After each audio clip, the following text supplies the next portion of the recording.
আসসালামু আলাইকুম রহমতুল্লাহ।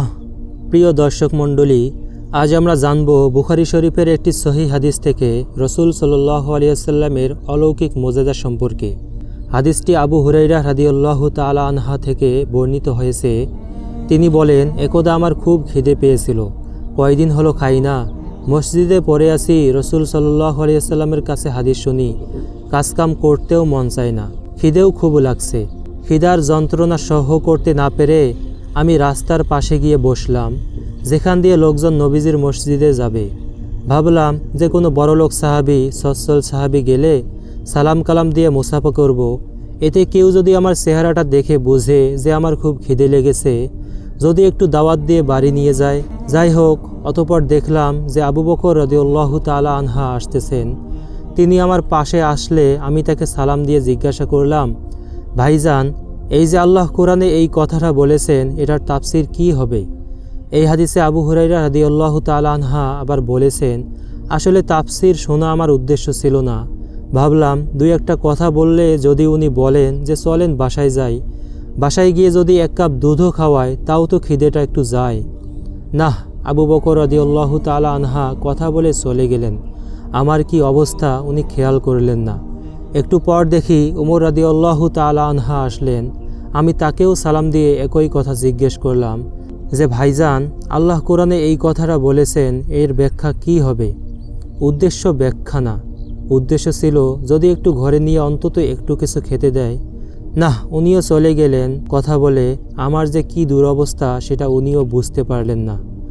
যাই হোক, বসে আছি, এদিকে পেটের জ্বালা তো বেড়েই চলছে। অতঃপর দেখি আল্লাহর হাবিব মুহাম্মদুর রাসূলুল্লাহ সাল্লাল্লাহু আলাইহি ওয়াসাল্লাম আসতেছেন। তিনি আমার কাছে এসে আমাকে সালাম দিয়ে মুস্কি হাসলেন। উনি আমার চেহারা দেখেই বুঝেছেন যে আমার কি অবস্থা। অতঃপর আমাকে বললেন, আবু হুরাইরা, চলো ঘরে যাই, দেখি কিছু আছে কি না। এখানে বলে রাখি, রসুল সাল্লাল্লাহু আলাইহি ওয়াসাল্লাম কিন্তু গরিব ছিলেন না। তিনি তৎকালীন মদিনার প্রেসিডেন্ট ছিলেন। মহান আল্লাহ তাকে অনেক সম্পদ দিতেন। যুদ্ধের মাধ্যমে যত সম্পদ আসত, তার 5 ভাগের 1 ভাগ নবীজির ঘরে যাইতে হবে। কিন্তু রসুল সাল্লাল্লাহু আলাইহি ওয়াসাল্লাম তা রাখতেন না। স্ত্রীদের মাঝে ভাগ করে দিতেন, দেওয়ার পরে বাকিগুলো সাহাবীদের মাঝে ভাগ করে দিতেন। আবার স্ত্রীরাও দান করে দিতেন। পরে দেখা যেত সন্ধ্যার সময় আর খাওয়ার কিছু নেই। যাই হোক, রসুল সাল্লাল্লাহু আলাইহি ওয়াসাল্লাম আবু হুরাইরা রাদিয়াল্লাহু তাআলা আনহাকে নিয়ে ঘরে গেলেন। ঘরে গিয়ে বিবিকে জিজ্ঞেস করে বললেন, আছে কিছু ঘরে খাবার মতো?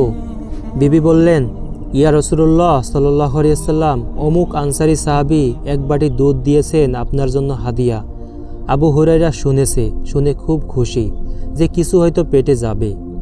অতঃপর রসুল সাল্লাল্লাহু আলাইহি ওয়াসাল্লাম আবু হুরাইরাকে ডেকে বললেন, আবু হুরাইরা, শোনো, তোমার সব আসহাবে কুফফার সাথীদেরকে ডাক দাও। আবু হুরাইরা মনে মনে বলতে লাগলেন, একথা শোনার পর আমার মনটা একদম ভেঙে গেল। এই 1 বাটি দুধ যা দিয়ে আমারই পেট ভরবে না। আমি আগে আসলাম নবীজির মেহমান হয়ে, অথচ নবীজি আমারে না দিয়ে এই যে শতখানিক যদি সাহাবী আসে, তাহলে আমার পেটে কি যাবে? কিচ্ছু যাবে না। কি করব? যেহেতু রাসূলুল্লাহ সাল্লাল্লাহু আলাইহি ওয়াসাল্লাম হুকুম করে ফেলেছেন, আর নবীজির হুকুম না শুনে তো উপায়ও নেই। এই জন্য আমি গিয়ে সবাইকে ডাকলাম। সবাই আসলেন। রাসূলুল্লাহ সাল্লাল্লাহু আলাইহি ওয়াসাল্লাম দুধের বাটিটা আমার হাতে দিয়ে বললেন যে, একজন একজন করে খাওয়াও। আমার তো বুক ফেটে যাচ্ছে যে আমার পর্যন্ত আসার আগে মনে হয় আর কিছুই থাকবে না।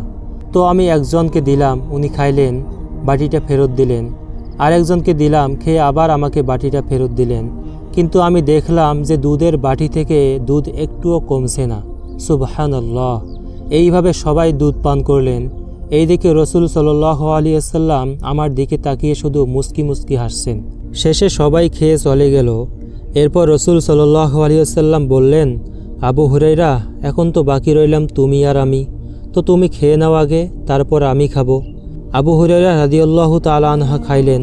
খেয়ে যখন বাটি দিতে গেলেন, তখন রাসূলুল্লাহ সাল্লাল্লাহু আলাইহি ওয়াসাল্লাম বললেন, আর একটু খাও।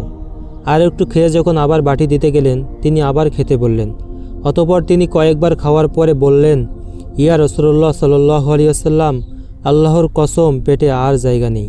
তো বন্ধুরা, আমাদের প্রিয় রসুল সাল্লাল্লাহু আলাইহি ওয়াসাল্লাম তো এমন ব্যক্তি ছিলেন যে নিজের হাদিয়াটাও তিনি অন্যদের মাঝে বন্টন করে দিতেন। এমনকি গনিমতের মাল থেকে আল্লাহ তাকে অনেক অর্থ সম্পদ দিতেন, কিন্তু তিনি সেগুলো অন্যের মাঝে দিয়ে নিজে কষ্টে থাকতেন। এই হলো আমাদের সবার প্রিয় বিশ্বনবীজির জীবনের বৈশিষ্ট্য।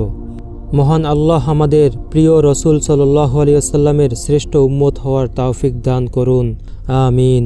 প্রিয় বন্ধুরা, আপনাদের কাছে একটি প্রশ্ন, রসুল সাল্লাল্লাহু আলাইহি ওয়াসাল্লামের সবচেয়ে বড় মুজিজার নাম কি? যদি জানা থাকে কমেন্ট বক্সে লিখে যাবেন।